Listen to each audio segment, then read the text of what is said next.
Right, how's it going, everybody? This is Ismortah. Sorry for the little late start. As you see, I'm just trying to get this situated for the camera, how I'm going to show it to you. I'll probably have to show a lot of stuff just up to the camera because you have like a table's worth of stuff. So it's hard to make out details unless I zoom in close. Hold up stuff to the camera, which I can do.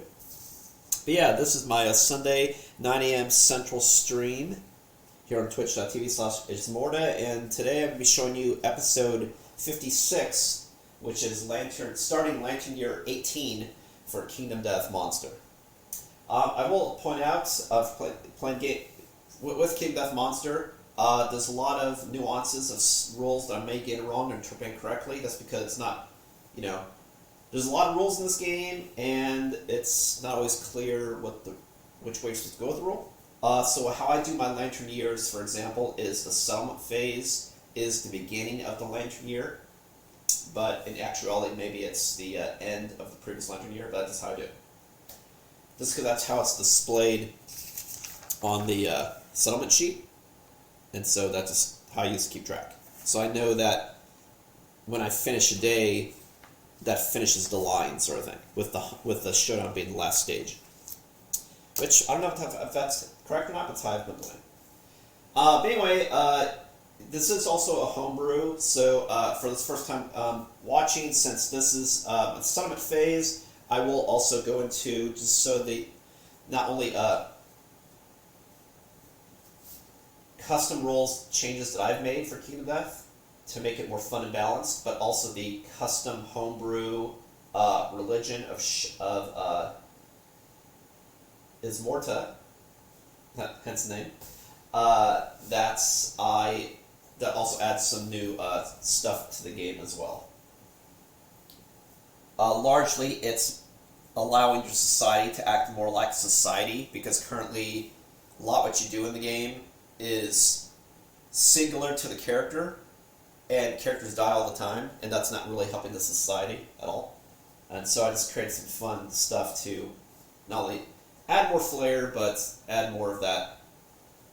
What you do also helps the group, so if you die, the group goes on, sort of thing.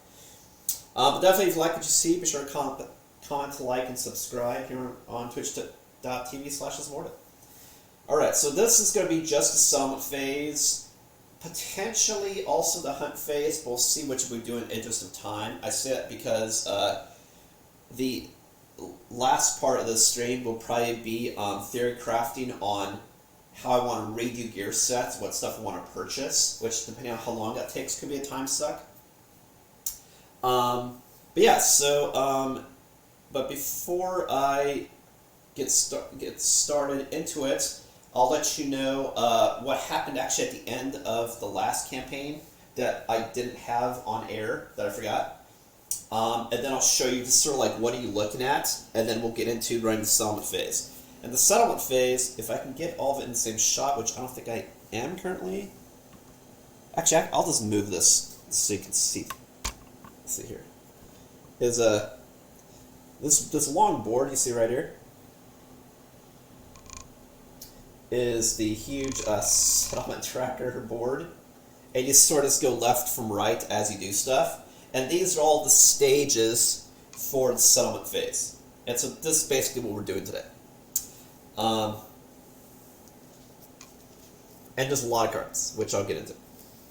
It's a cool way to keep track of what you're doing. Like I say, I think it's kind of unnecessary clunkiness to the game, but it's great having something like this if it was a scale down, just so you can keep track easily of where you're at in the steps. I just think having a huge board to do it is kind of not necessary, but what this board is actually the other side of the hunt tracker. So as far as using real estate you already had, this was a good idea. I just felt like, I don't know. Anyway, this visual, you can see where we're at. So what happened at the end of last campaign? So the end of last campaign, not last campaign, last episode, is one of the things that I always do as part of my homebrew, which I'll go into the minutia of all my homebrew stuff here in a sec, is, actually, let me just make sure chats are working. One sec. before I get too in the weeds. Because there was one thing that happened at the end after the showdown, and then there was some story stuff that I still need to do. That triggered because of what happened in the showdown. So...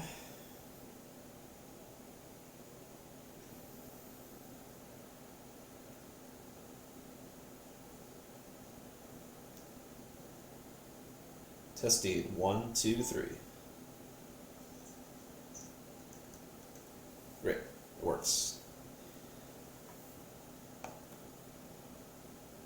Okay, so the first thing is one of the things in my custom campaign is I had it so anything you can interact with that's on the showdown board, at the end of the showdown, if you haven't already interacted with it, you can still do so. Because I think it's kind of stupid that you spend time getting resources off the beast you've slain, but you don't pick up items that you see right in front of you that's in the same area. So I think that's kind of stupid. So it's like, yes, you can pick up stuff while you're in combat to give you some sort of boon if you need it, like for example the acanthus to heal or something. But what I did is at the end, anything that I could have interacted with, I had the opportunity to do so. It's something that I added to the campaign. And so what I mean by that is here. There was the Nightmare Tree, 2 acanthus plants, a survivor corpse, and 3 stone columns.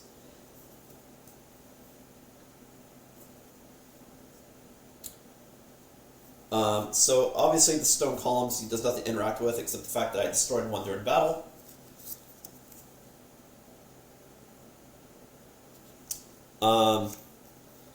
But there was the acanthus, and anyone with these, I believe it's antelope feet, gets a bonus to acanthus rolls, and after doing so, I did get 1 fresh acanthus.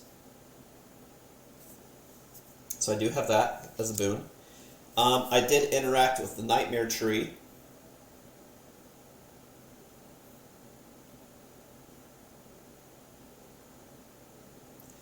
And from that, I got a Broken Lantern.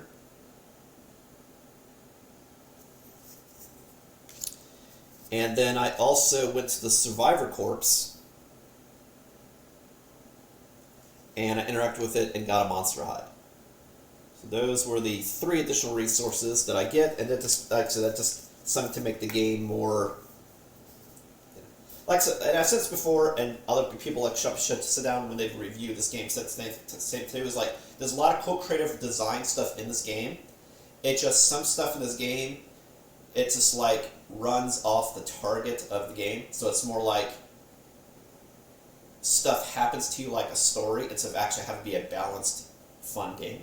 And that's one thing. So that, you know, kind of like think about like in D&D, for example, like, hey, you can pick up something while you're in combat round by round, like doing an investigation for a chest, or you could just do a investigation check for the same area after the battle's over, right? So anyway, that's one of the things I've added. I'll get in the suite of stuff that I add later. The other thing that happened is both of my people that kept getting aged because of the stain that the Phoenix did. They hit different age milestones, and so for every time you hit an age milestone, that's a story event, and then you see what boons you get. So one was Wren, who got 3 levels because he was already at age 1 event.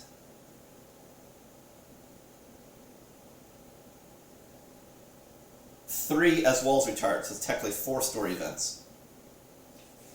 Whereas V, who I'll say short for Volva, so I have to keep saying that every time, got 1 story event, 1 age event.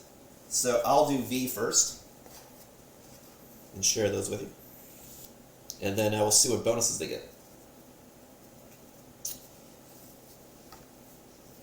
Wren, however, it's probably not going to really matter because Wren's also retiring because of the age.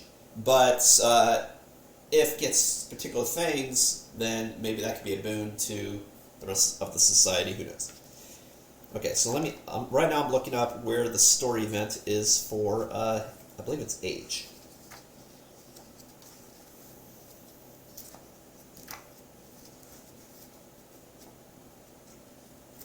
And normally I do hunt events as part of settlement events, but normally when I go into the settlement event, I know what I'm going to do as far as gearing up the gear from all my guys, and I kind of know if I keep it the same, but otherwise I might change it up, and so just depending on how much of a time soak that is, as far as the strategy there. Okay, age. I'll share this with you, and then I'll just read it. Really, I just want to show you the art, because I don't expect you to try to read on camera.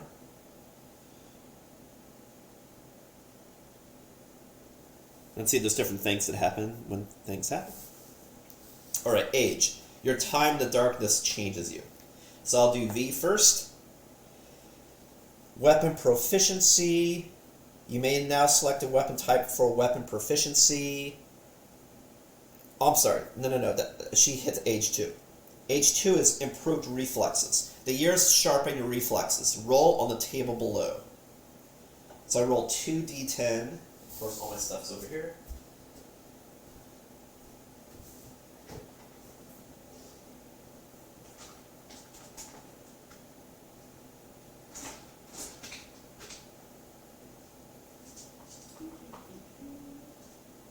I need to get some tokens. Forgot to get out my Endeavor tokens, of which I should have 3. But if I can't find it, I'll just do a proxy. Doesn't really matter.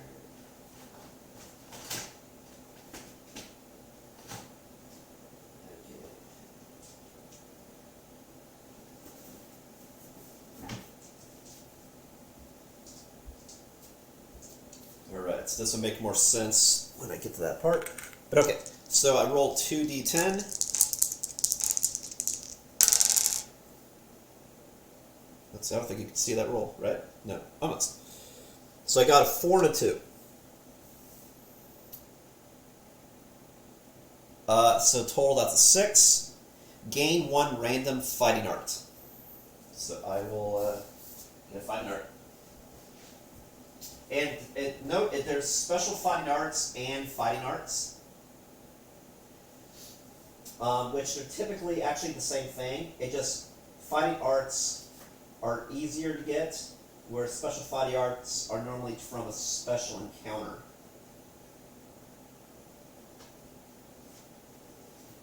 So you have a fighting art deck, and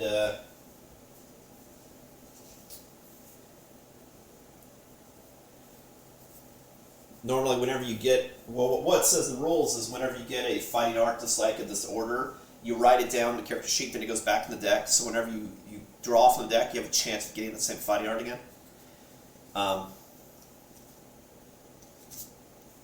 Which is, that's kind of weird. One of the weird things is, though, but then for resources, it doesn't say you log it and put it back. Which, that's one of the new changes I actually just made to my settlement, is, but I'll get to that later. As far as how I use resources going forward with, when you archive. Anyway, these are the fighting arts, so I hope I get a good one. Fighting arts are never bad, whereas disorders are mostly bad, sometimes really good. All fighting arts are good. There are just some fighting arts that are better than others. That's what I'm hoping for.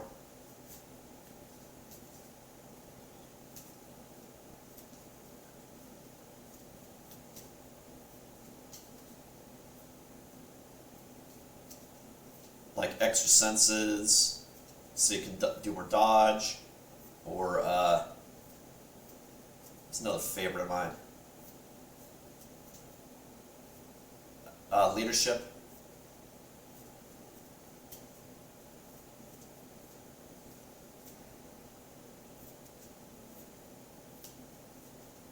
I'm just shuffling the deck.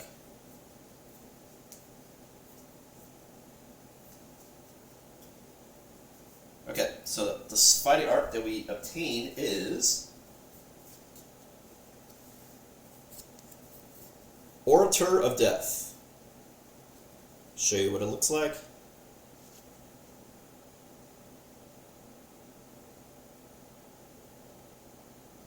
There we go. Don't worry about trying to read the minutia. I'll read it to you.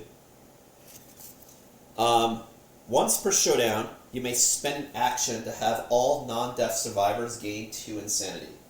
And when you die, you encourage all survivors with your last words. So what's cool about this is I could spend an action to keep giving all non-death survivors, including myself, 2 insanity.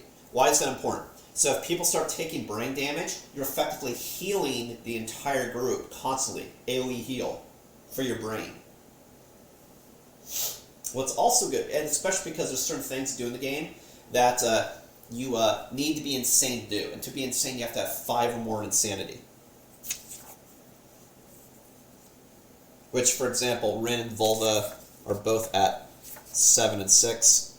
And actually, by talking about insanity, reminded me of another homebrew, talking to my twin the other day, of another thing I want to do going forward for my settlement as well. Even though I'm starting a couple roles for my campaign new, because, as you know, I took a huge hiatus because of pain point when I had stopped.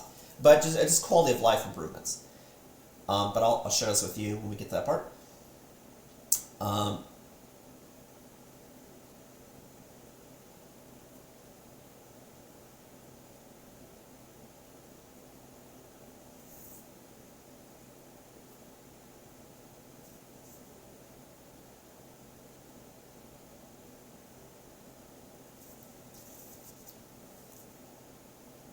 But basically, I'm giving everybody 1 insanity right now that came back, because I was going to have, now going forward, that I don't do the monster controller. Instead, I just give everyone 1 insanity when they enter the showdown. Why is that? Because if you meta it correctly, you can give people insanity. But also, keeping track of it is fucking stupid. You just have someone control the goddamn monster. It's like keep track who controls it every turn. It's just an administrative step for no reason. So, anyway. But it makes sense that when everyone encounters something that's scary, they get insanity, because it is insane. And that way you don't have to keep track of it.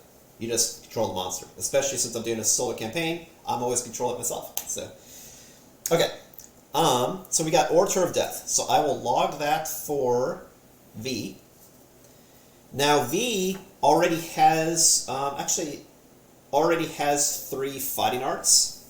So that means I actually have to get rid of a fighting art to obtain it, because you can only have 3 fighting arts total.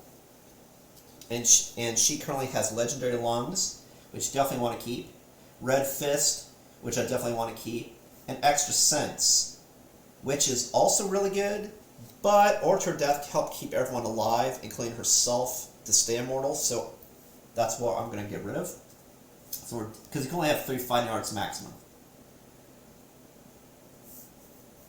So I'll get rid of Extra Sense, which allowed you to do 2 dodges per round instead of just 1. And now we have Orator of Death.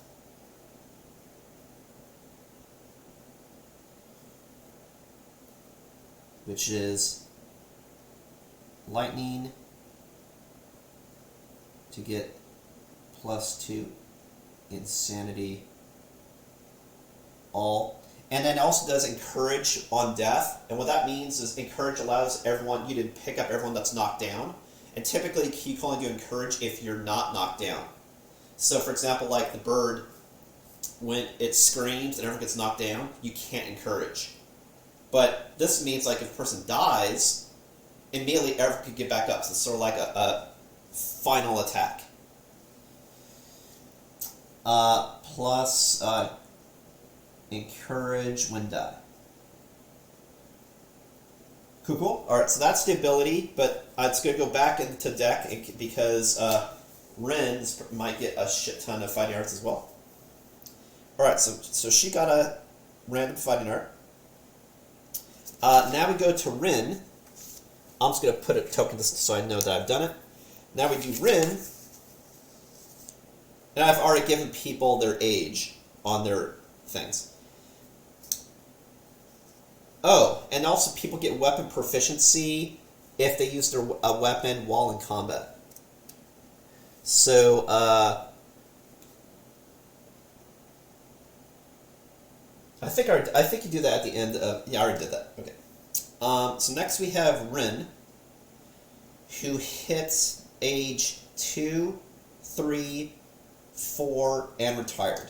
So there's nothing for retired, but I will look up to see if that's a story event, because this could be the first character I've ever had that has retired. I have to check. As far as... I also want to check to see if that... I'll have to look that up, retired, because I know when you're retired you can't go any more hunts, but do you also essentially leave the settlement? That I have to check. Okay, in any case, we got 2, 3, and 4. So, she's getting improved reflexes, enhanced senses, and lucky elder. Basically, all of them, same thing, you roll 2d10s every time, but each list is a little different as far as what you could get as a bonus. So let me just shuffle the fighting deck right quick, and then we'll do that.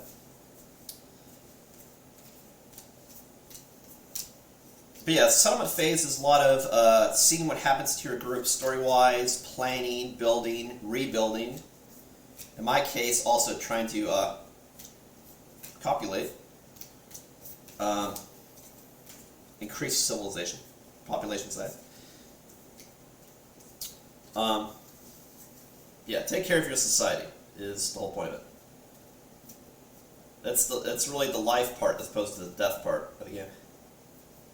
But as you know, life things happen in the hunt and the showdown, and death also happens. Actually, I've lost more people during the hunt and settlement phases than I've lost in the showdown at all. Like, for example, the last Lantern year, I lost 2 people during the hunt phase. And nobody during the showdown, but technically I did because someone aged so much they retired. Fortunately, it didn't go over that, so they insta-died, but because they got just to retirement, how they retired was the experience after completing the kill. If she had hit retirement during or higher during the showdown, she would have turned to dust and vanished. Aged out. Whereas the 2 people I lost prior, younged out. They went Benjamin Button. I never saw the movie. I think it was good. I know I had a good cast. Okay, anyway. So we're doing improved reflexes. I don't know, I'm just shuffling the fighting arts. I could roll and not get fighting art. Anyway. I'll roll somewhere we can see. Ish. At least prove that what I rolled is what I rolled. If anything. Here we go. Okay, we got a 9, because the dot's on the bottom, and a 4, so that's 13. 13 is gain +1 permanent strength. So it goes from +1 to +2. And so you're aware how I record stuff in my settlement sheets, well, I'm sorry, character sheets, is anything I put in the boxes is temporary, including the armor. But any pluses that I put below any of these boxes are permanent stats. So for example, if someone has character bonuses, I would put them here for any reason. And then the gear, this here isn't your gear score, it's your gear score plus any personal bonuses. So whenever I look here, I know exactly what numbers to use, but I know that these are permanent buffs. So when I change out gear, I do the gear plus the permanent buff. That's how I do it. Keep track. Okay, so now we're doing enhanced senses. We got a 10 and a 7. The lantern's a natural 10.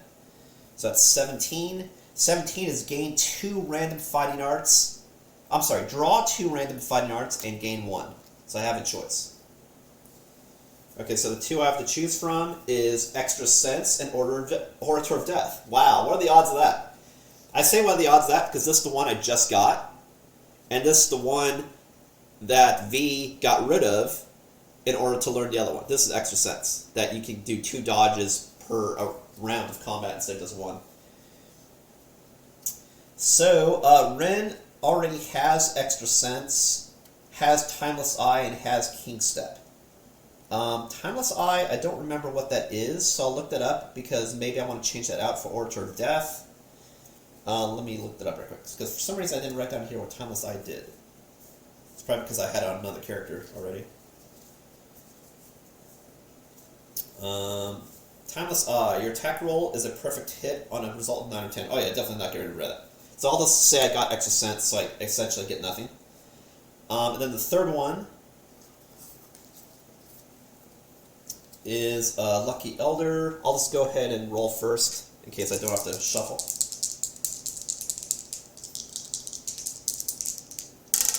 Which is a 9 and 8, so that's another 17, which is gain +1 permanent speed.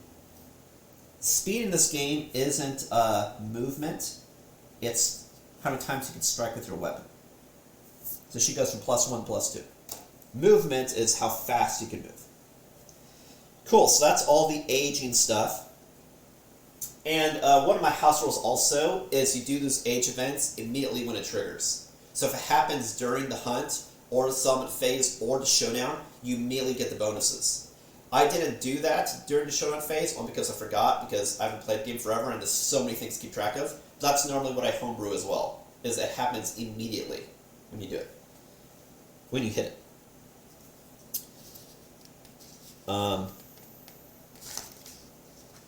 Cool, so that's that. Now we're getting in, now we do pure settlement phase stuff. So, here we go. First one, and actually I'll go to it in my roll book as well, in case it's things I need to do, is you set up the settlement, which I've set up everything except the settlement events. I forgot to do that.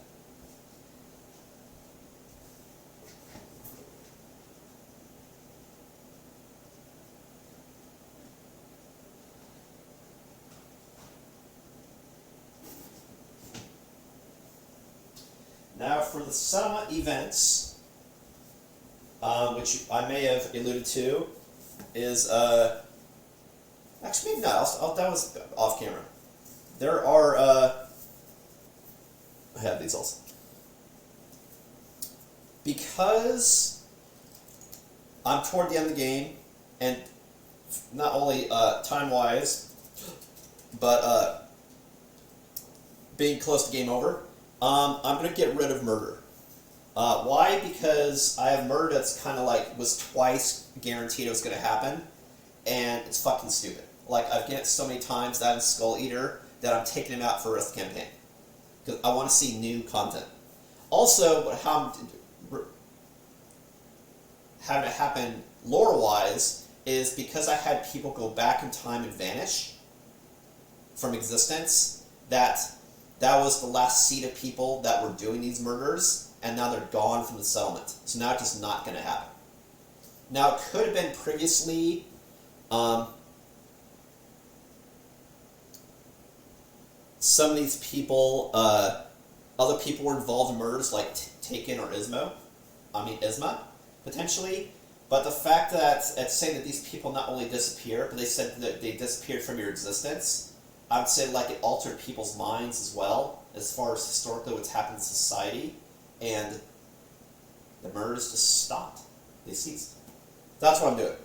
So what I mean by that is I'm taking out murder, and then I'm also taking Skull Eater out of the settlement deck as well. Because that also triggers murder, or murder also triggers Skull Eater, one of the two. Either case, either reason, I don't know, I don't care. So I'm taking it out.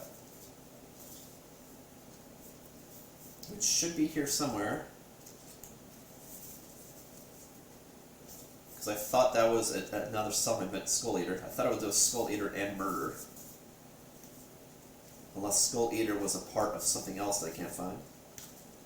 If so, then, no, here it is. So these two I'm taking out for the remainder of my campaign. But you also have a deck of like 12 other cards. So Alright, so this is not going to be a murder, and again, how I'm doing it lore-wise is when those people went back in time and people's minds were altered from this erase from existence, that kind of changed people's behavior a little bit as far as memories, what happened in the settlement. And so now we're just like, hey, what are we all doing here? Let's get it together, right?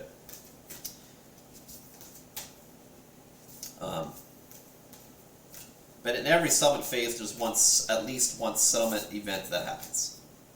Sometimes also other narrative beats for milestones.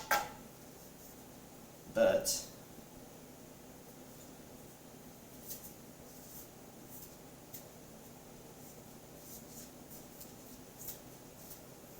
okay, so we got one of these also.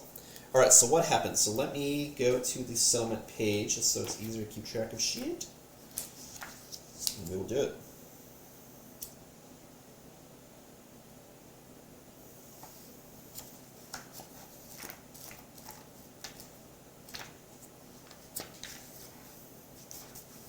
So the first part I know is returning survivors. What we set up, we have shit everywhere. We've shuffled the innovation deck that we could draw from if we do it. We've shuffled the settlement innovations. We've set up shit. We have principles out. I have out here all of the innovations that I could potentially use an endeavor for, and these are ones that I don't, but this is just visibility. One thing I do also, right quick, to let you know, for my settlement phase that I do, is I also put running totals, so you don't have to try to figure out stuff you need to do. So like, not only is there a survival limit, that you say your running total of how high it is, I also do a running total of how many departure and arrival bonuses I get for survival, just so you know what the calculation is, if it's cumulative, as well as endeavors. Just so you don't have to keep trying to find the information everywhere to do math.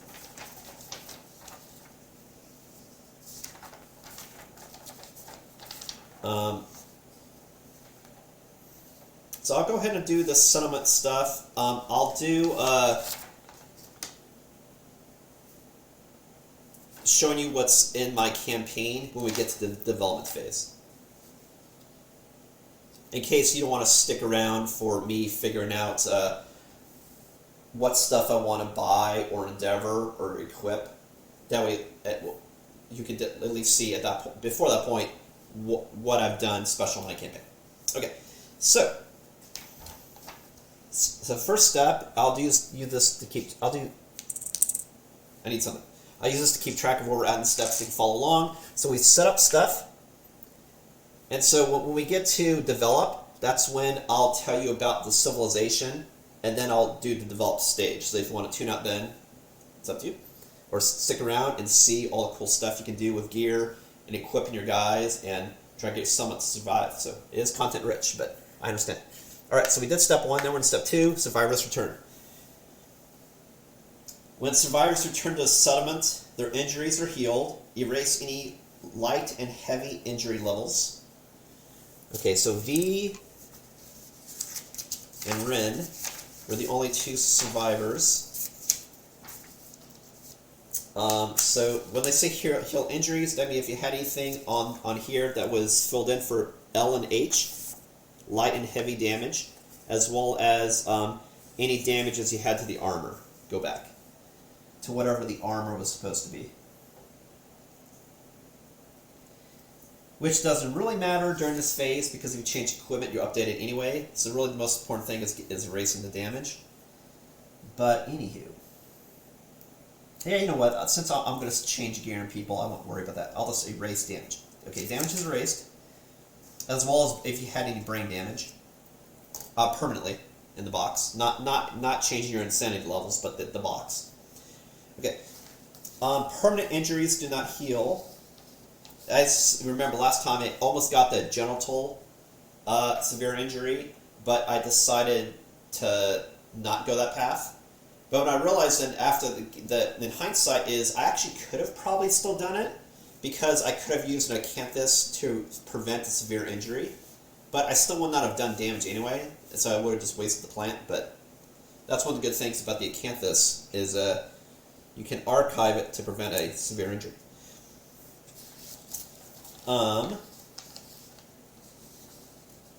Apply any effects that triggers when survivors return.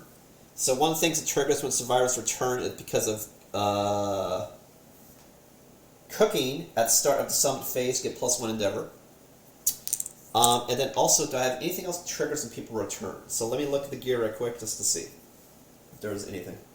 As well as checking the innovations to see if anything triggers. Very quick. And so that's what it means by when it says return or arrive or depart, is that has special meaning. When you arrive, that's arriving at the showdown. Depart, that's leaving the settlement. Return, that's coming back to the settlement.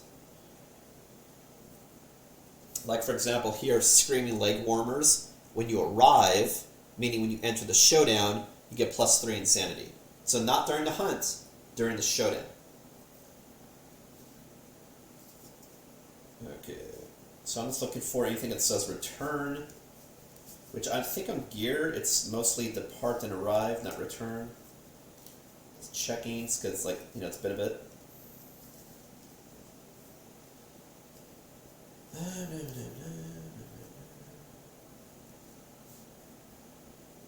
Arrival, insane, block,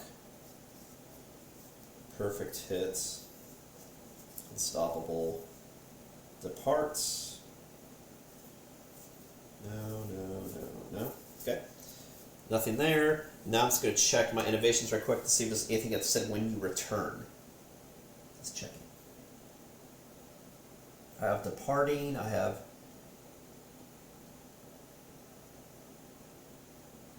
departing.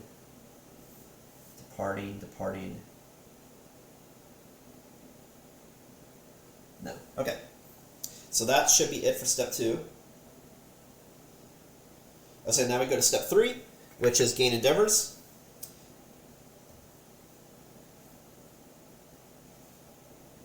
Endeavors are the generative energy return survivors accumulate from their experiences. So it's not people doing stuff, it's being creative because what you've learned from the hunt. Hey, what's up, Eckers? Yeah, I'd love to get love potions. They're just hard to get. Like, you only get those unless there's a trigger for it, which there are a couple ways just from playing the game. Largely from getting it as a basic resource, and I just didn't get it. That would be great, because I need population. That's one of my, what I'll get into, one of my huge debates on what I do for the settlement phase is, do I go just to try to pound out babies all the way, or do I try to better equip my guys, or do I do a combination? I don't know. Because I'm not guaranteed when I endeavor to successfully do the intimacy story event. Whereas Anacharus is suggesting is, if you have love juice, it automatically triggers the story event. 100%. Alright, so I get 3 endeavors because I had 2 people return and I have cooking. So I have 3 endeavors. That's what these 3 are here. Alright, next we go to update the timeline, which is, now we're on Lantern Year 18.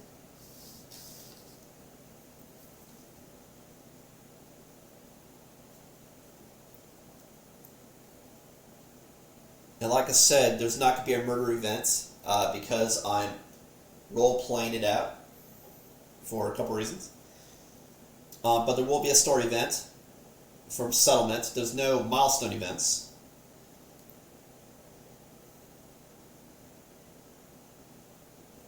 Okay, so I'm right. The settlement phase is when you update the timeline. Okay, I'm right.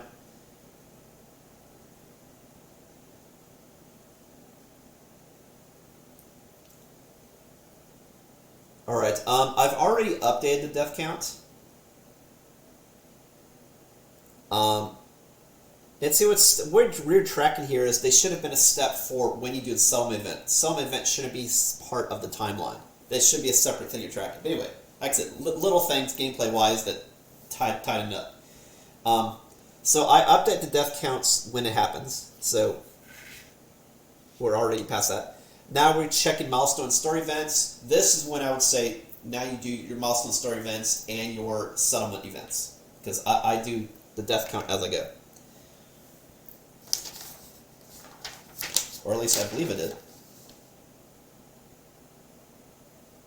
me double check. Yeah, population's at 6. Yep, that's right. Which means yeah, and the last 2 vanished. Yep. I can't do the simple math off the top of my head, but on the death count here, you fill in every time someone leaves your settlement for some reason. And so if it's filled in, that means they died. But if it filled in and I put a V or an E, then that means different ways that they die. Which I don't remember if I'm talking about. I believe V was vanished. But E, I don't remember what E stood for. Like I said, it's been a bit. But I basically track how they died. As well as in the back here, where you track all your people, I put X's when they die. And then here I put special things that happen with the character, as well as how did that character die. So after the fact, I can see all the characters, the different ways that all of them died in the game. It's just something fun that I did. Okay, so what is the settlement events? Let me give this another good shuffle, and we'll see. So like there's like 15 other events, 16 other events here. Like fucking murder. Now, one thing you could do, kind of like thing that I started doing for Betrayal House on the Hill, is you could have it arranged so that every time you do a settlement event, it's brand new. But I don't think there's enough story events that you can play the entire campaign and not see the same one twice. But it's an idea that maybe you have like a certain number of mulligans. So if you see something you've seen before, you can re-roll, maybe. Just so you see new content. But there's a lot of settlements. So what I do is I just randomize it every time. But there are certain settlements that if you get murder, for example, and you roll bad on the when you do the event, you could have it keep repeating every year.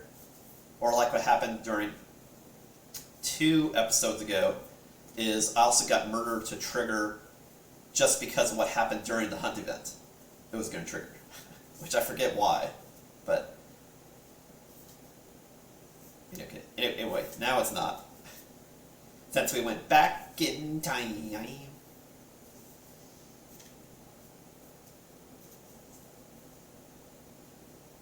Originally, I was going to have it be like a game over event that, people murder each other, and that's how the settlement ends. But I was like, but it's not just people aging out, younger or older, like Doctor Strange manipulating the apple. That's singular. It was saying it was affected the entire realm, that people forgot them from ever existed. So I was like, well, okay, that's different. That's like a temporal anomaly instead of an isolated, what they call it? They had a word that they called it when it was just like spatially time. It's escaping me. But like what they did for the apple. It didn't manipulate all of time world itself. It just, that singular area aged or got younger. Anyway. Maybe it'll come to me. Alright, so the settlement phase we're going to draw is nickname. I am not sure I've seen that one before. Now that would have been a cool thing to do, is record all of the name of the settlement. Have I been doing that? No, I've been writing them down. Yeah. Or, yeah, I was gonna say it'd be cool to keep track of the ones you've seen. All right, so we got nicknames. I can write that down.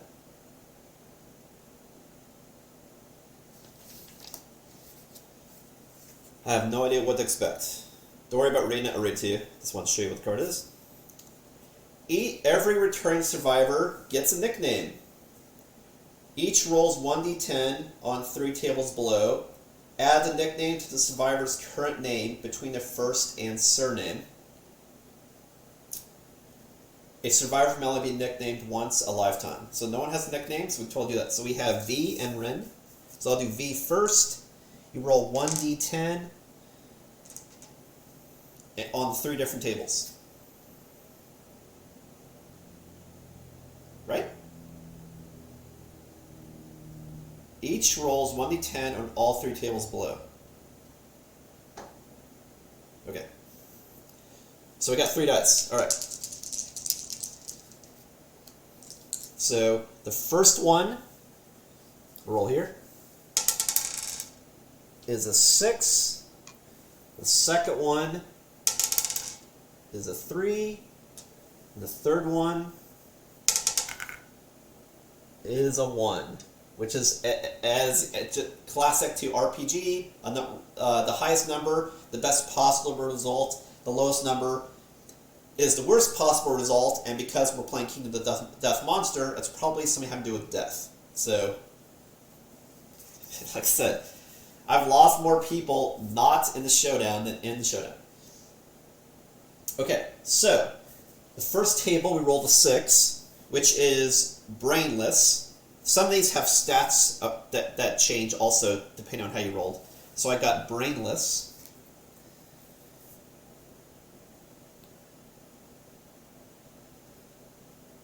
So I'll have start with the... okay, so we got brainless. Then we rolled a 3, which is sneak. The brainless sneak. And the last one, it was a 1 of darkness. Gain -1 permanent speed. So speed goes from 2 to a 1. Which in her case doesn't really matter because she used Twilight Sword anyway.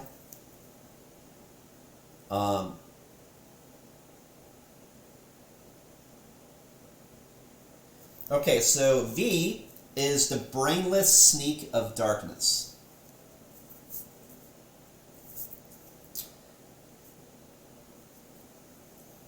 Okay, and then Wren, do the same thing.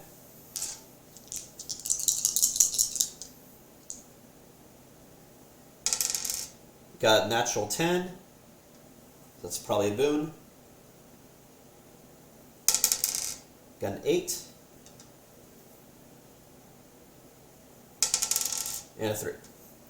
Alright, so Wren is the shining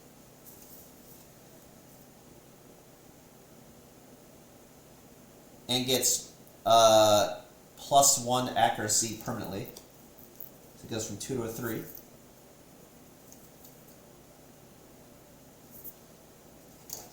Rolled an 8. Savior.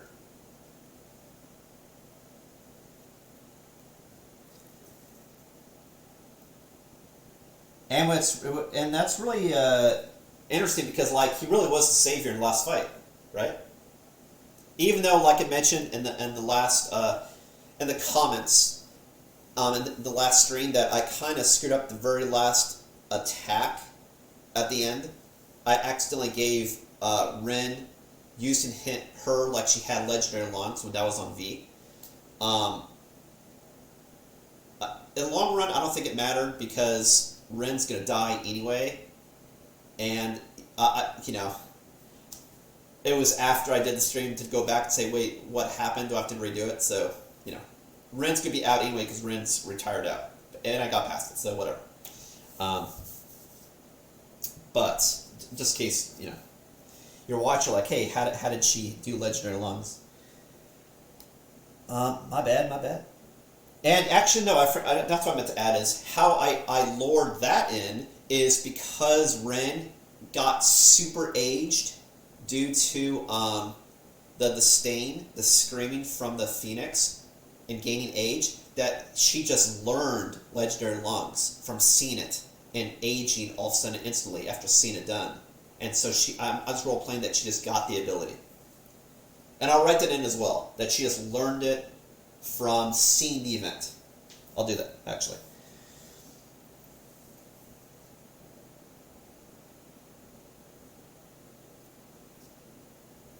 Yeah, you know what? I'll do that. Since we're being RP about it. I'll say loses extra sense and got legendary lungs herself. Because she, all of a sudden aged and got all this experience in, fighting art style, right? So, yeah, it all fit. Okay, so after we did that, now there's another part to this card that says Lingering Effects. That requires Pictograph, which if you have certain innovations whenever you do settlements, you have potential of doing more stuff. So I don't believe I have Pictograph yet. No. So I can't do the bottom part of the card. So that's it for the settlement phase. I mean, not for the phase, but for that step.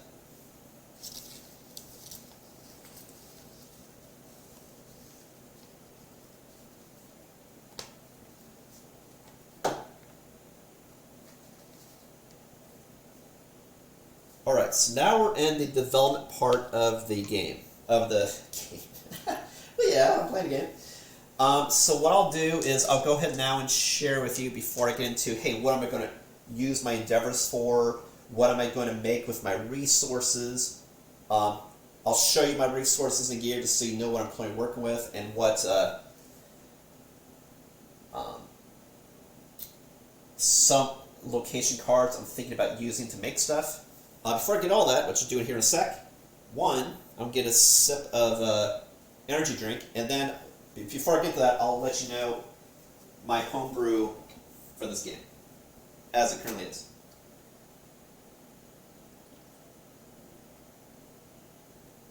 Like I said, the game's already fun. The game just has some housekeeping and some balance and stuff that just makes the game more fun. And I kind of want to add my own thing, lore-wise, just to make my own. Alright, so one of the things I did do when I played the game is I started with one of the alternate rules in the back of the book that you can play, which is starting with a Twilight Sword. But when I did the Twilight Sword, I changed it a little bit, just so I can do societal crap and not have it be like Iron Man mode, which is kind of what it was tailored towards. Is so I didn't have to use the Twilight person in every hunt, which I don't believe it did, which was one of the requirements. So it's not required to go on every hunt, but there's severe consequences. But it's definitely game over if that person dies. So the person doesn't need to go on every hunt. I changed that. But if the person ever dies, I lose the game. If you saw previous episodes, I forget when it was, I had a role-playing event, that I transitioned the sword to another person, and that was because of something that happened during the hunt that said that they obtained the Twilight Sword. So like she magically, instead of her having that curse or blessing, however you want to call it, in part of my religion with that sword, it transitioned to another person. So like the sword used to be on Isma, but now it's on V, and that's why that happened. But anyway, so that's the alteration I'm playing with Twilight Sword. Otherwise, this is how it works. So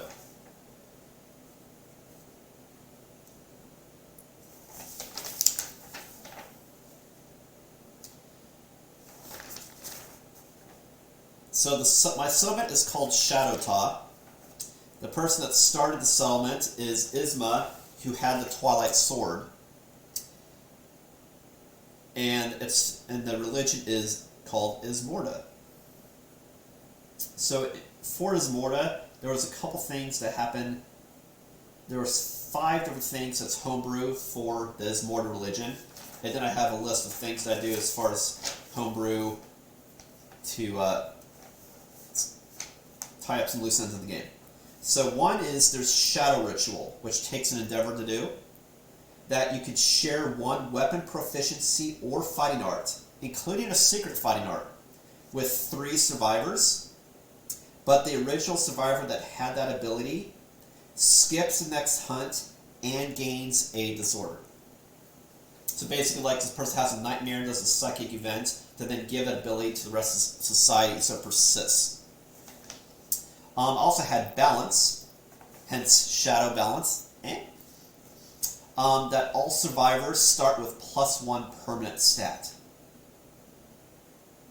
Notice here I didn't specify which one, nor said random. So it could actually be however you want to do it. It could be lore-wise that you give someone a stat in a particular area. It could be random. It could be that, hey, I need more people with this stat. You give someone that has that stat. But that's why I did for balance. That you can choose to give someone a +1 in whatever stat that you want. One point. Also have Twilight Night, which I already went into. That's a survivor starts Twilight Night stored at proficiency 3, never ages or dies. But you lose the game if it's the only survivor left. So Isma, or actually right now you have Volva, just fundamentally can also never die, period. Ever. But if she's the last person in the settlement, the game's over. And whenever you go out in a settlement, you always have to take everyone if possible. So how I would homebrew that too is if no one else could actually go out on the hunt for any reason ever, and I have some people that's that way, and she's the last person, and she would die, then it's game over. Because you can't go on any more hunts.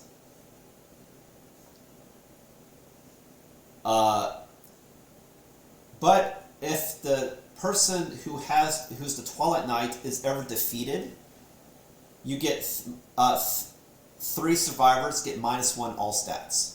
So it's kind of like she dies and gets resurrected. But she siphons the life out of the population to come back to life. So when she comes back to life, the whole society gets weaker, but allows you to play again with that person. Also have the ability Light. That any people involved in intimacy get +1 to a permanent stat. So not only is a new survivor get +1, but if people had sex, they also get +1. So, which is like the life part. That's called life. Creating life, people get stronger. Everybody involved. But also have dark. That's survivors that witness the death of a survivor get +1 to a permanent stat. So even though I couldn't do cannibalize, which is you cannibalize the body if someone dies, because the body wasn't there, it just vanished. I will, though, trigger this and do a +1 permanent stat because we did see that person die. They just vanished from existence. So that I'll do, but there's no bodies I can't do cannibalize. So I will give V and Wren both a +1 in stat.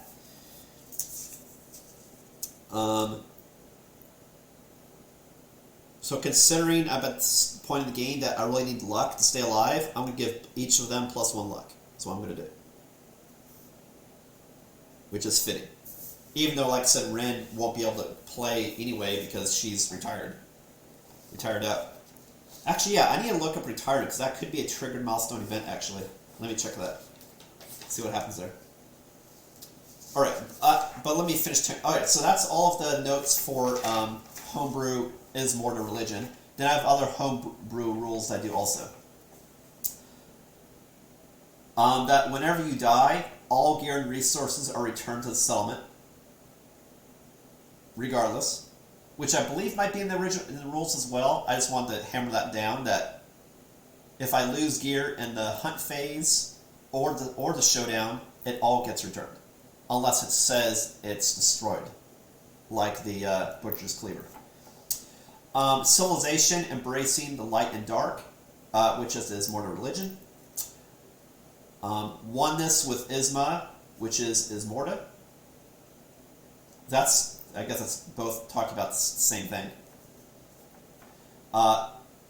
Can roll any token encounters on the showdown after victory, which is why I said at the beginning of the screen that if you have anything you can interact with that's in the showdown area after you've killed the beast, you can still do it. Also trigger milestone and story events immediately when they're triggered. And I also, resources are archived when obtained. That's a new one. I'm starting this stream, actually, to have it work the same way as Disorders and Fighting Arts. The reason being is because whenever you fight any beast, they have a ratio of these are all the parts potentially on that body. So just because I've killed a cat before and have their head, shouldn't be that because I have a cat head, I can't get another cat head. That's fucking stupid. If you see a body, you have a chance at harvesting any of the parts that's in the resource deck for that cat, or bird, or antelope, whatever. And then you archive it, and then you put it back, so then you have a chance at, oh, these are all the possibilities. So when you do higher difficulties, you get more resources, you have a higher chance of getting all that stuff. But just because I looted a monster wing, lantern years ago, that shouldn't impact the deck of the future bird. Now, it could have been because they did meta that if you hoard resources, you guarantee you can get stuff, potentially. But I just feel that's stupid, because you're always spending resources as you get it, sort of thing, because you're in such dire need to always be upgrading every year that it's kind of broken. So that's what I'm playing going forward. So that way, Fighting Arts, Disorders, resources, all use that same mechanic. You get it, you archive it, you put it back in the deck. But lore-wise, because you see an animal, you have a chance at harvesting stuff every time you see the body. And then the other one is all survivors get +1 insanity when they enter the showdown, which I've already gone into. That instead of doing this whole managing the monster controller, you don't do that. You just say where the monster's going to go as a group or as a person, and everyone, when they enter the showdown, just gets +1 insanity because it's insane that you're fighting this huge monster. Cool. So that's all of the rules. That's homebrew. So now I'm getting into development stuff. Alright, so let me first look up if there's a story event for when someone retires, because I actually don't know. It's possible. I know that they're retired, but what is the rules for retired? Besides, they can't go on hunts, which I'm pretty sure I read somewhere. Alright, so I'm going to look up retired in the glossary. Retired. When the final hunt experience box is filled, the survivor retires. Some disorders and severe injuries also force retirement. And that's not only literally, but also figuratively. I have a couple characters that because they're maimed, for example, Isma, when you have the Twilight Sword, you can only fight with the Twilight Sword. But because she's maimed, she actually can't fight with the Twilight Sword because you need 2 hands and one of her arms were cut off. So she couldn't fight ever. So essentially is, quote, retired from hunts, anyway. Retired survivors cannot depart, but still contribute to the total population of the settlement. Okay, so they're still in it. And may participate in some events and endeavors. So that's a good point. So anyone that can't go on hunts ever again, I should go ahead and mark as retired. So Sona actually did previously hit retirement. She was the first person to actually retire. And that could have been from a previous level 1 Phoenix fight. Who knows? So Isma is also retired, essentially. And then Wren is retired. What does that mean? That means I have a population of 6, but only 3 people that could actually go on hunts. Which is bad, because you should do a party of 4. Not a party of 2 or 1, of 4. Which means I need to make babies. That's what it means. Because I have 3 people retired. So the 6 people left, I have Taken, Wren, Isma, Volva, Emily, and Sona. Sona, Isma, and Wren are all retired for reasons. But I have Emily, who's Axe proficient, Taken, who's Club proficient, and V, who's Twilight Sword proficient. Left. Okay. So now we endeavor, and develop. So I've already thought about stuff I want to potentially get. The only reason I say potentially is because of endeavors. So in order to make leather, I have to endeavor. And in order to innovate, you also have to endeavor. And they also take resources, essentially, to do. The reason why I say it's a problem is because those are two things I definitely want to do, but I also need to make babies. And what I could do, since I'm so desperate to have another person, is I could spend all of my endeavors just getting babies. But if I really, it really sucks to not innovate, because it takes so long, and it's always a random chance what you get. You can only influence what you draw to a certain degree.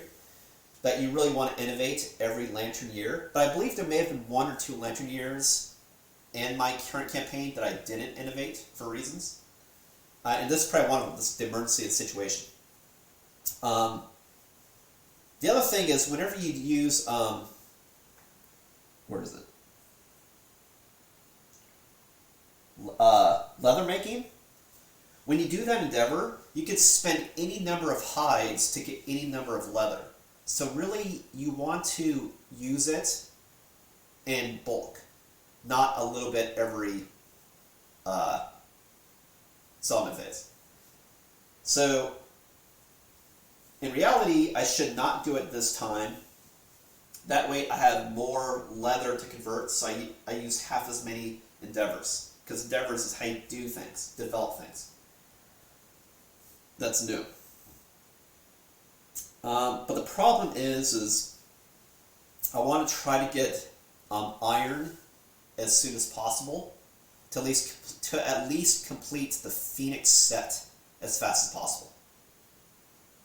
But that being said, I'm not going to complete the Phoenix set the settlement phase. Like, I could potentially get 3 more pieces out of the 5. I already have the chest piece. So it's not like I would complete the set anyway. But I will get, of all those pieces, twice as much armor and the benefits of those pieces. So it's the back and forth whether I'm going to do that or not. Enchant not having the armor. Innovate, I think I have to roll with not doing it just because I need people so badly. I need another body. And, that's the thing. It's like, what's more important? Having a little bit better stuff on one person or having a whole other body to participate in the hunt? I think I kind of already answered the question, right? So, yeah, I mean, if that's the case, then that's what it is. Okay, the only counter argument is, well, I wouldn't get an iron. If I made some leather now, I could potentially get iron during this hunt phase that's coming up. That way I can make the final piece during the next settlement phase. If I don't get another iron piece this lantern year, I won't have the set going into lantern year 19, and that's going to be a nemesis encounter. And so the idea was that, have that set before going into that nemesis encounter. That was the other motivation. But it's like, having a complete set versus having 3 people as opposed to 4 doing the fight. I think however you look at it, it's better to have a whole nother person that can fight than to have a little bit better gear. Which is probably true. So, I mean, if that's the case, then I guess I answered my question. What that just means is I'll have a more productive round when I do leather making and take 1 less endeavor, but it also means that I won't have the Phoenix gear before, really any more Phoenix gear before I go into the Nemesis encounter. Or even before I go into the next bird fight. But I think I have to because I'm so desperate. I need people desperately. I really do. Now, I have people that can still, thankfully, produce. The problem is I have 5 females and only 1 male. If I lose the last male in my settlement, it's not game over, but I'll say role-playing wise, I can't then produce any more people in my population, unless I happen to acquire more people that are males. Fortunately, no, it's actually unfortunately, one of the males is actually taken. He's one of the people I can fight. I was like, if someone that can't fight, but that's someone that has to fight, unless I get enough new babies and maybe twins that I don't have to take taken in the battle. Maybe. But yeah, no, like as much as I want to improve my gear, and I need bodies desperately. And the reason why I say I can't make stuff, it's like I have a shit ton of resources. I need to make stuff that requires leather. So to make axes, I need leather for mining. To make the phoenix gear from the plumery, I need leather. So I need to innovate leather, is the problem. Now, it could be what I do is I split the difference. Then maybe I just use one endeavor to make leather, and I use the other 2 to make babies. I could do that. Maybe what I'll do is I'll make babies first for 2 of them, and then if I roll really shitty on babies, maybe I'll do a 3rd baby. If I roll decent, then maybe I'll use the other endeavor to try to get gear a little bit faster. Yep, I'll do that.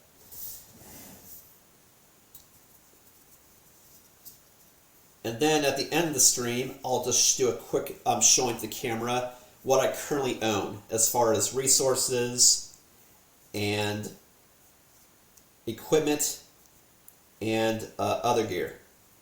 These 2 stacks is stuff that I own, that I've used historically, or other cool stuff that I can use, which I might swap out, itemizing.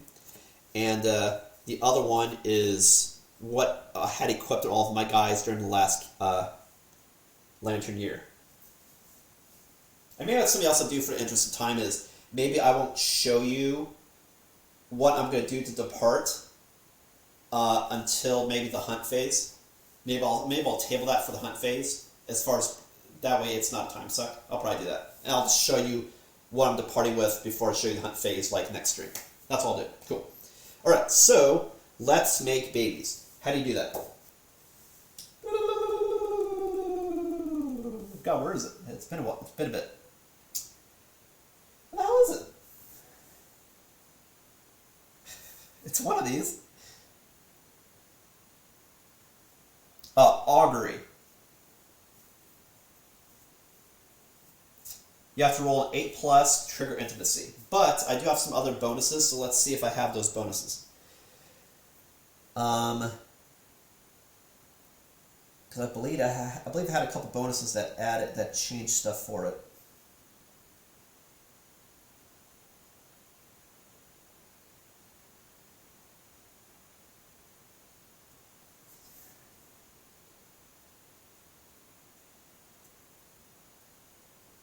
Hovel, I know, affects intimacy once you successfully trigger it. That gives you bonuses by having a place to have sex and or have your kids. So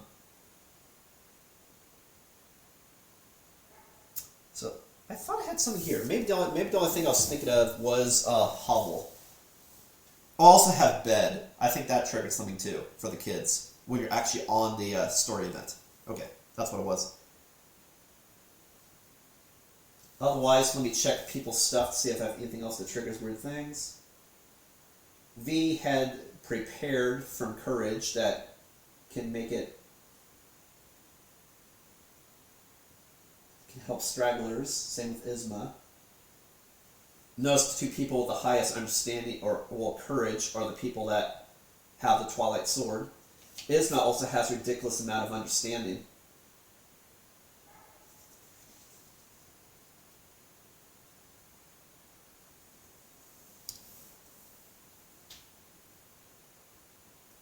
Another thing that I'm going to do, well, this one changes I'm going to make, I'm going to let you know when I play the campaign again, however I'm doing it, with the new 1.6 rules, is I'm gonna, and this might be part of the original rules as well. It's not how I play this campaign. Is you can always choose for each step of the hunt who's the leader.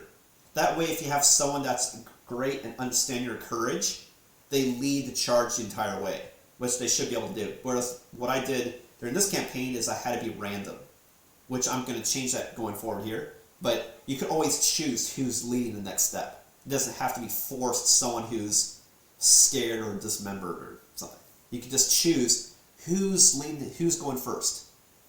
Kind of like when you're playing D&D. You know, what's the order? Who's going through the door first? Sort of that, right? Okay, so augury. I'll speed up because I know this episode's going a little long. A lot of talking, not a lot of scene.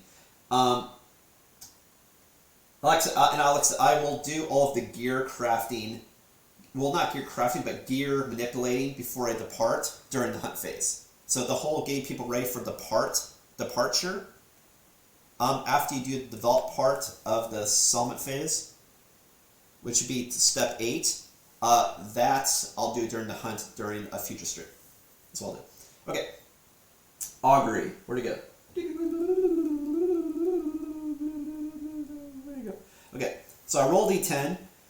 The survivor endeavors to glean the meaning of existence. Roll on the table. Add +1 to a roll result if your understanding is 3 or higher. That's what it was. If you have a good understanding, you have a higher chance of triggering intimacy. But then we get on the table, if you have hovel or bed at different points of the events or which roll, different bonuses added. Okay.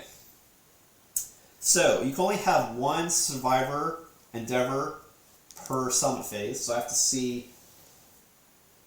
Oh, that's another problem. Well, no, you have one person trigger it, but then you choose a couple. Because you have someone trying to glean the meaning of existence, but then if you roll high enough, you trigger intimacy and you can choose partners. Now, I don't recall it saying that someone can't do intimacy multiple times, unless you're female, let's say. You know, because males, right? It's that you just only endeavor once per summon phase. You can have sex all you want. You just can only have one kid at a time. Okay, so the people with high understanding, 3+, is only Isma. So I'll have Isma go first. And after that, I'll do people that have really high understanding, with potentially that if I roll low or whatever, that maybe they gain an understanding so they do better next time. Okay, so I'll start with Isma and just hope I get 2 twins or a savior or 2 saviors. I don't know.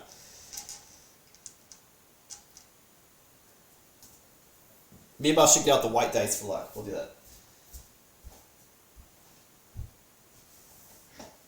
Set this light and shadow. And we've been using the darkness the whole time. Oh, I got to drop the dice. Ew, and it rolled a 9. I hope that's a good sign. Oh, I should say, hey, do I keep the roll? Okay, here we go. So I add 1 to the roll, so that means I need to roll a 7 or better. Okay.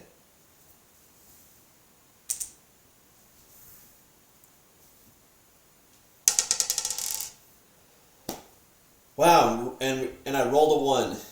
But before I rolled a 9. Ah, Christ. Okay, so rolled a 1. But actually that's not a bad, it's bad and not bad. I lose 1 resource from the settlement, but then I also gain 1 understanding. So Isma gains another point understanding. Now she's 1 away from triggering the white secret from spawning or happening, story event. But I also lose 1 resource. But notice it says resource. It didn't say random or something in particular, so I can lose something that's Garbo. So like I'll lose an acanthus. So I'll do. So I'll just put it over here, archive it. Yeah. I'll update my storage. So I lost a acanthus.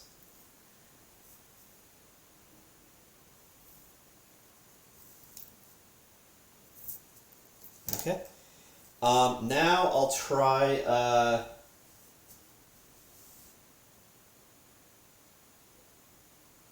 People with Wren and V. So I'll do next line. I'll try V. Alright. So I need an 8 or better. That's like these are not great odds at all. Like if you use all of your endeavors, you'll, for example, you keep like maybe one person. Whereas if you had matchmaker ability or like Anacris was saying earlier, love juice, you can immediately trigger it.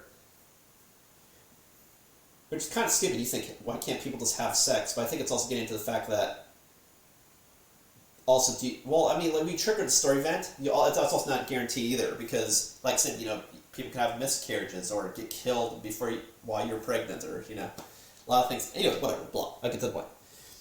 Come on, give me babies. I rolled a 2, but technically you could say it's off the table. But I've counted this before. Okay, so that's also a bad roll. Yeah, sure. So I rolled a 2. Which means, same thing, I lose another resource and gain another understanding. So V now gets to understanding 3, which triggers a story event, so we will immediately do that story event after I spend a resource. So I'll just lose another Acanthus. So I go from 3 to 2. And then I'll trigger that story event, which is, what is it? Insight. One sec. And that's why I do, another reason why I do the milestone story events as they happen. It just makes more sense. Like, she's gleaming existence, and then that's when the event happens, right? Instead of having to be programmed at certain stages. Just like, whenever it happens, is when it happens.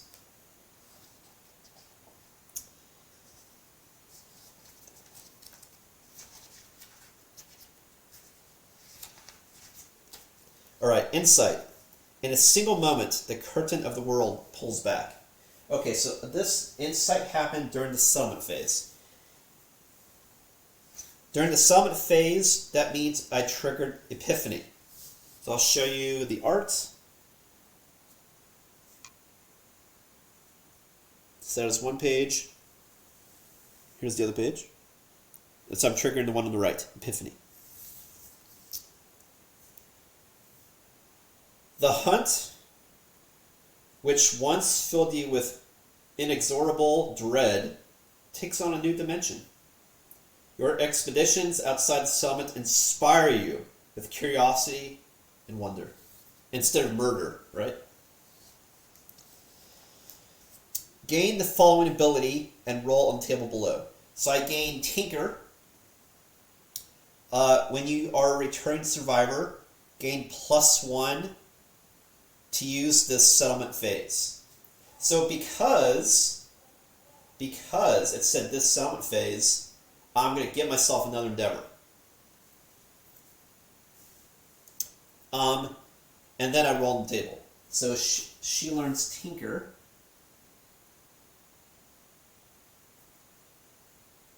And she is a returning survivor.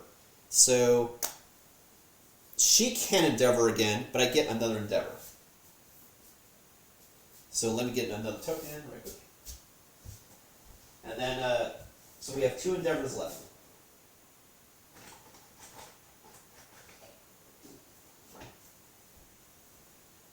Which is great, because that means potentially more chances at babies. Because we got the new endeavor, then we had one. Okay, and then I roll on the table below. I'll also use the same dice. Roll a 2. If you innovate this phase, draw a +1 card. I'm not innovating yet.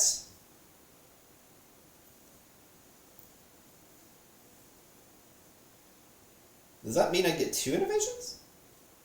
When you innovate this phase, draw a +1 card. But does that mean it's another choice, or does that mean... If I innovate this phase, which, like I said, I might not. So I'll table that for the time being. All these markets are, remember. Okay.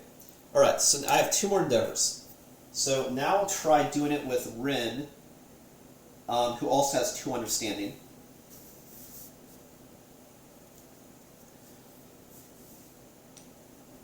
Let's see if we can't get some babies going.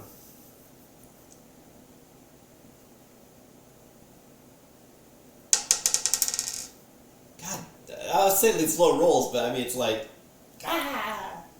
these rolls. Okay, so roll the 3. What does that mean?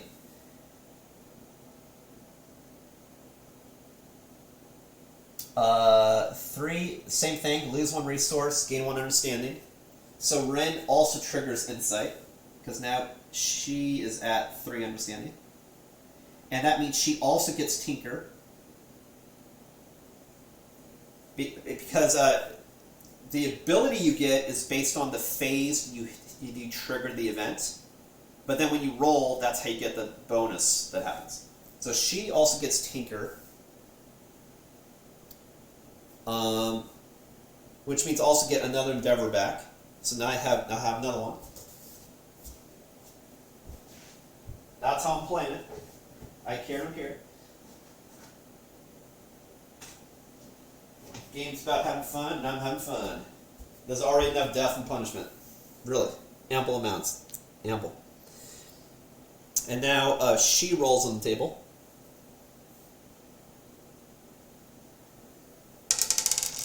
She got a 1, which is the same thing. When you innovate this phase, draw +1 card. What does that mean? Does that mean you keep it? Or does that mean you have more choices? What does that mean? It says draw a card. I'm interpreting that as you have more choices. Normally you draw 2, keep 1.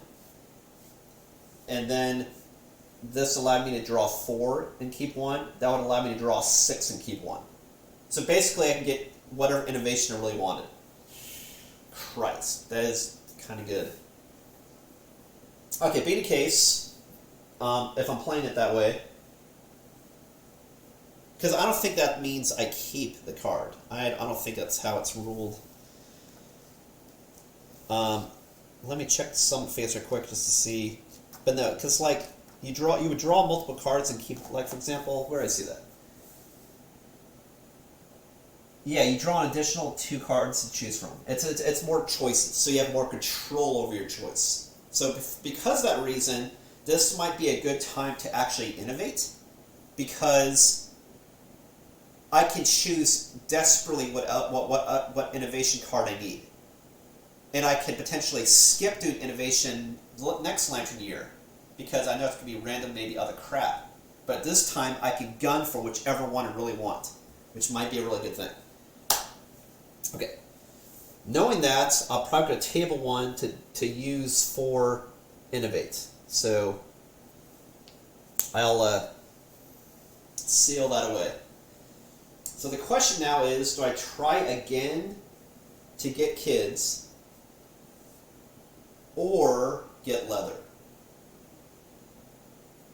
I think I'm boned with upgrading. I need children desperately.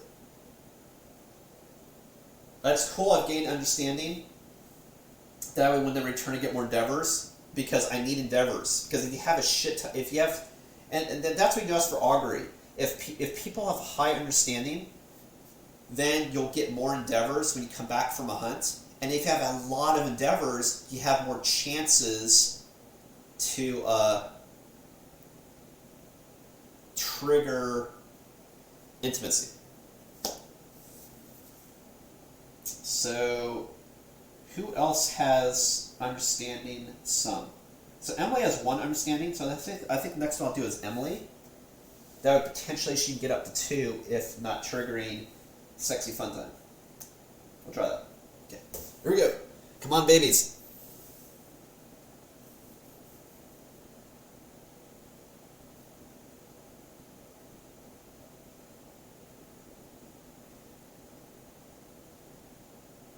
And I know you can't really hit it. Maybe I'll try to show more on the table now, actually. yeah, I have a ton of table space going on here.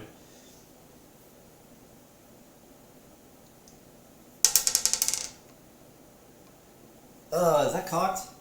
I mean, it's rested, so I guess not.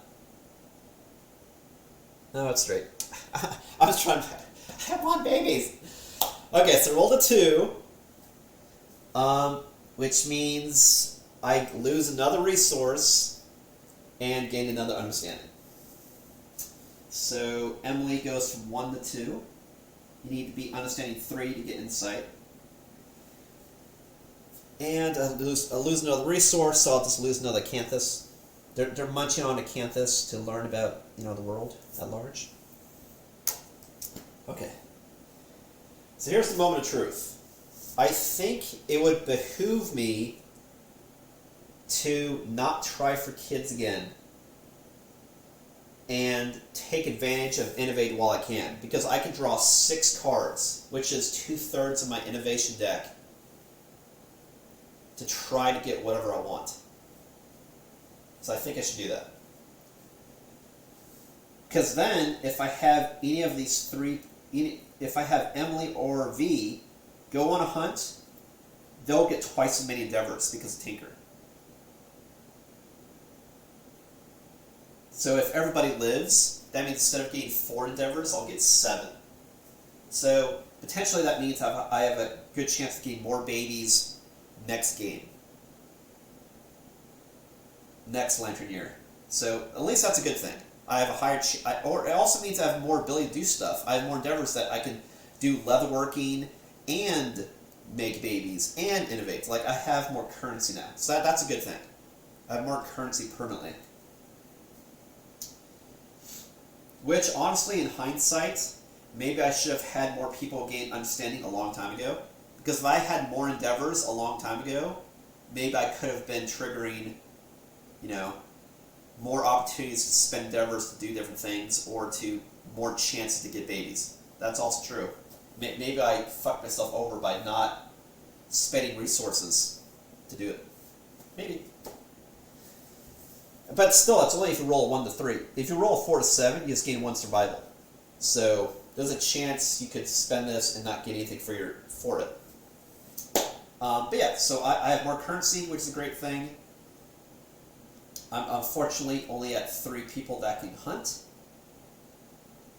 But I think it would behoove me to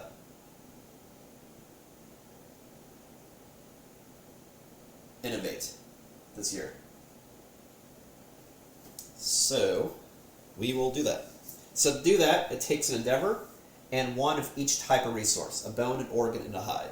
I just want to see what 3 I'm going to ditch.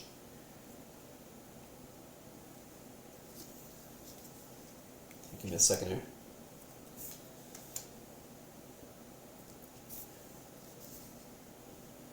So, I mean, I have Monster Hide here. I have Monster Organ here. Might as well go generics. And, only because some of these, like for example, Small Feather, counts as a hide, but there's also certain recipes that says specifically you need Small Feather. So, you really don't want to use specific ones if you don't have to. But what I'm going to do for bone? That's the question. I don't want to use my one that count as question marks, only because you can use those as any resource. So you want to keep those in a pinch. And the reason why it says it's 3 question mark, because you don't know actually what you're looking at, so it counts as all 3. But I don't think I have any monster generic bones. Well, I have a large flat tooth. Let me just check and see if I didn't plan on keeping that for some reason. If there wasn't something I was trying to make that used a large flat tooth. I think there was brass knuckles or something that took the large flat tooth. The Catarium, which is a place where you carve kitty parts. Catarium. I think that's where I saw it. Maybe it was at the Weapon Crafter. Where did I see that? It was like kitty knuckles. Here we go. Beast Knuckle. Takes a large flat tooth and a pelt. a pelt is a hide off the screaming antelope. So let me look into that, because for this I need a pelt. If I want to make this, I need to keep the tooth, and then I actually want to fight the screaming antelope this lantern year, and not the phoenix, if I'm trying to gun for a pelt. Because pelts only come from the screaming antelope. Let me look at that up real quick to see because maybe I was gunning for that back in the day for some reason. I'm at the stage of the game that it's less stats and more status effects. Like, it's not absolving a certain amount of damage, that's important, but making the monster attack less times, or missing, or removing a mood, or more devastating for level 2 monsters. IFM. Alright, let's see here.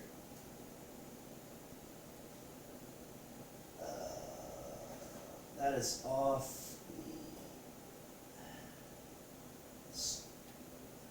here we go, Beast Knuckle.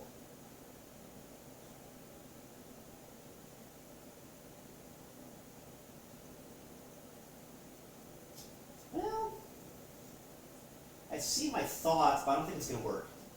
The Beast Knuckle, I can use it like a guitar. And it says if it's paired and a wound, the monster gets -1 toughness. Which is great for the entire group, but in order for this to wound, it's rolling a 4. So me hitting something higher level at this point in the game is like, it's not going to happen. Unless you have some person with Beast Knuckle. Here's a picture of it.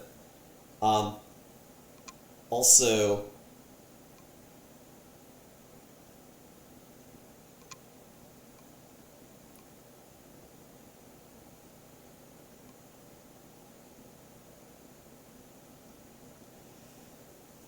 like, it's good, but it's not good enough to hit someone with like 10 toughness. You'd have to roll really high. So I don't think it's worth it. But that being said, maybe I do want to fight the Screaming Antelope this year and not the Phoenix, just so I make sure I live. Maybe. Especially, like, maybe you get more hide off the antelope. And if I'm really hard up on leather, that's another... Because for leather, you just need any type of hide. So, yeah, that's an idea. Okay, in any case, I'm not going to do that, so I'll use the flat tooth for a bone, a monster hide, and a monster organ, and I'll innovate. Moral of the story. So let me mark these off.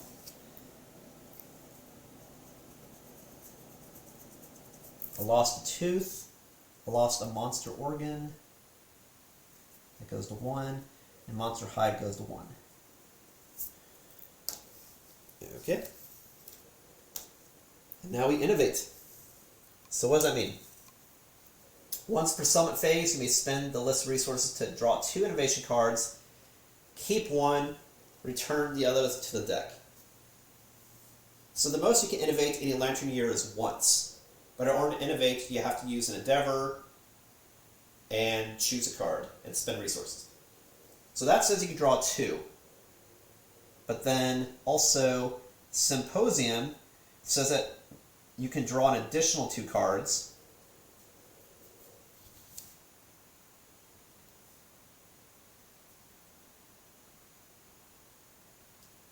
Well, the other thing also is, this says if you innovate this phase, draw 1 card on Insight.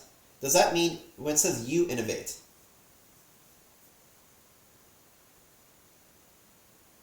does that mean the person that endeavors, or does it mean like the society? I'm going to say the society, I don't care. I'm having fun with this current rule, so I'm going to play it. Alright, so I'm saying that, oh yeah, it's a person that innovates. Oh, well, thematically I could see someone has an epiphany. When they innovate, they're the ones with the epiphany. So I guess thematically that's what it would mean. But I don't care, that's how I'm going to do it. I have multiple people with epiphanies, they have ideas, they influence someone to innovate. That's how we will RP it. Okay, so the person that's going to endeavor will be... There's a case, like, you just have to say he's doing it. Let's have everyone that's going out. So we'll have Taken do it. Okay, so innovate. So I'm drawing, instead of 4 cards, I'm drawing 6 out of my established deck. Which I'll shuffle up one more time, and we'll see what we get. So the deck, I believe it's 10 cards, so I'm choosing 6. Now, like I said, from how it's read, maybe it just means the person who...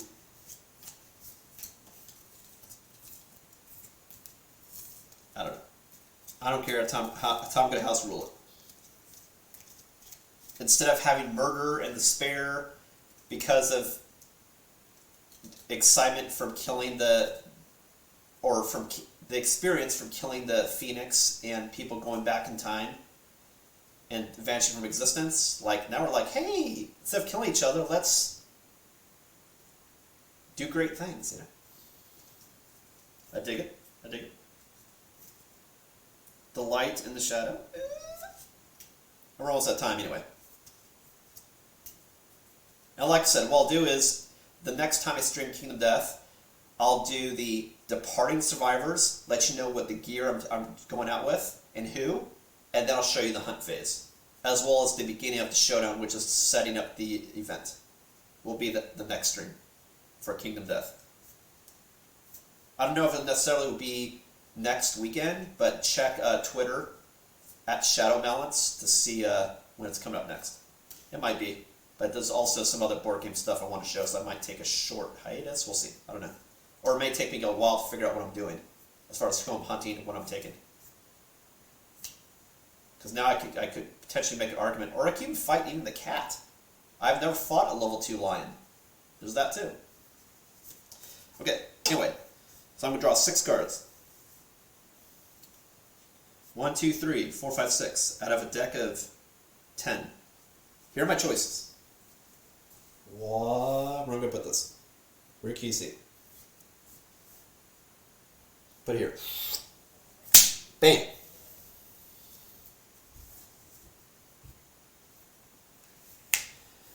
Okay, here are my 6. Oh, wow, man. We got some good shit. We got some good shit. So the first one we have is Shrine. Don't worry about it if you can't see it, it's in focus. I'll read it to you to see what the card is. Shrine may be used once per settlement phase. You can do an armor ritual that you have potential of giving people who depart 1 insanity, or all departing survivors get +1 armor to all hit locations. Wow, that's amazing.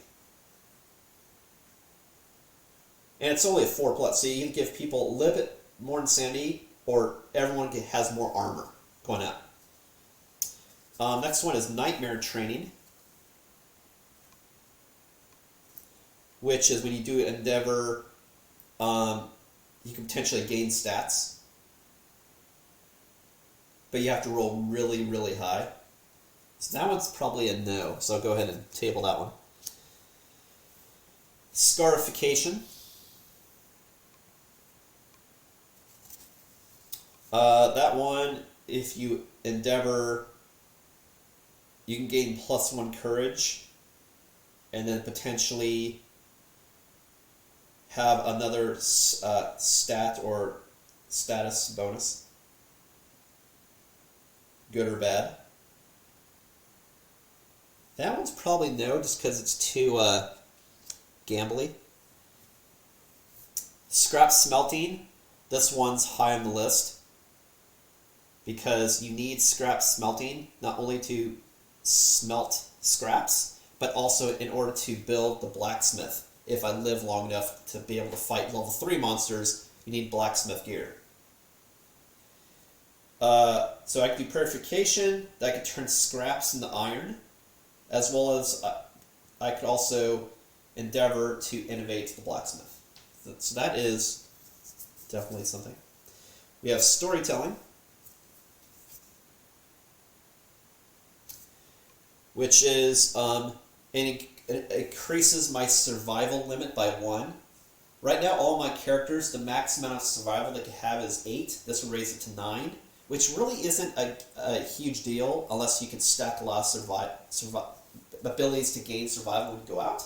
And I don't think I have it that high yet on my group. I think I have it like I can gain maybe 3 or 4. But I can also do story time that takes 2 endeavors. That you can give all of your departing survivors 3 insanity, which is huge. Or everyone gets 1 understanding. So then everyone potentially can tinker, right? And if you roll high, you can also trigger a white speaker. So that's interesting also. And then lastly, we've got Heart Flute. Looks like a heart with a bunch of holes, as you see. When a survivor uses the Synchronized Strike fighting art, their attack assist may spend 1 survival to change any monster reaction to a reaction failure.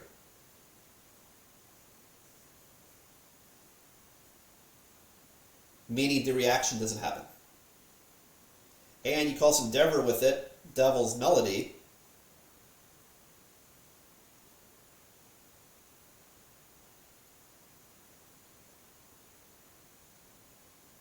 That you could just straight up add special showdowns to your milestone. So it's like it's an attraction for monsters, the Heart Flute. So that's interesting, but that's more like when you're super powered, like level 3 gear. Because you basically attract monsters you haven't fought before, like different levels. So that's really dangerous. So that one's definitely hard no. Okay, so these 3 are hard no's. Go ahead and put them back. So the 3 runner-ups I have are Shrine, Storytelling, and Scrap Smelting. I can only use 1. Shrine's really good, but giving my guy 1 more armor isn't really going to save him. I need to not get hit. I need to not have the hit happen at all. So what I need is blocks or reducing toughness. Damage is important, sure, but that's not going to save my characters. So I think I'm going to table that one also. That leaves Scrap Smelting and Storytelling. Now, yes, you would think that because you need this to get to level 3, go ahead and gun for this, but it's like, man, Storytelling, though. The fact that I can give all my characters a lot of insanity. Now, I think that's good, but you have to spend 2 endeavors to do it, though. And that's really expensive. Which, on the other hand, isn't really that expensive if you have everybody with Tinker. And I already see that now that I should have done Tinkering a long time ago. Because if I had characters get to 3 understanding a long time ago, I would just rack in endeavors. Now, that being said, I've also had people die left and right. And if you have the same people always go out and never die, then you rack in endeavors that you can spend. But if people keep dying, then you have to spend endeavors to get them the ability to spend endeavors. So it's kind of like investing in companies and they go under. You know, you want to invest in a company, you have it live for 5 to 10 years. 5 to 10 lantern years, right? So for that reason, as attractive as Storytelling is, it raises my survival limit by 1. But my survival limit right now is 8. And I don't think I have anybody close to 8.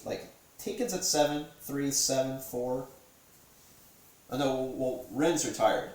So, I mean, I guess that's true. But I don't know. My limit's 8, so they can only gain 1 survival going out. V is at 4. I mean, it is good, but like I said, it's an investment. You want people that have Tinkers to then use the ability. And I just got people with Tinkers, so I think for that reason I should get Scrap Smelting now, just because it's so important later on to try to get more iron faster. The fact that you could spend scrap to get iron.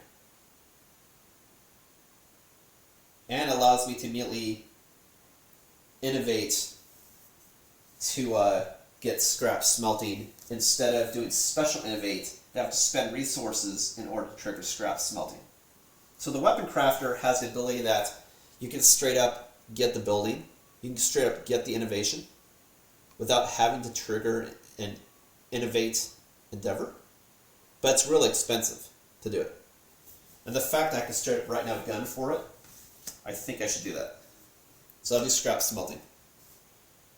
Storytelling is really attractive, but I have two people that have a high chance. Well, Isma, if she gets one more understanding, will trigger White Speaker. But I already I have multiple people now that can also tinker. So, two of them. So yeah, I'll do scrap smelting. Moral story.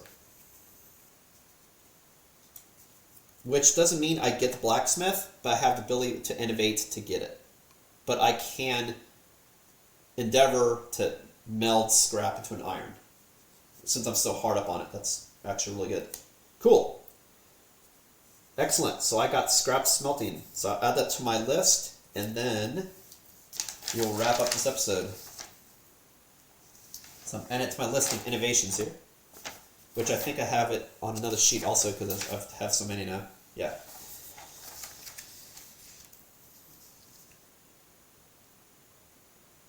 Scrap smelting. And I always record in just general terms what you can do with it, just so I know at a quick glance. That spent 3 scrap for 1 iron.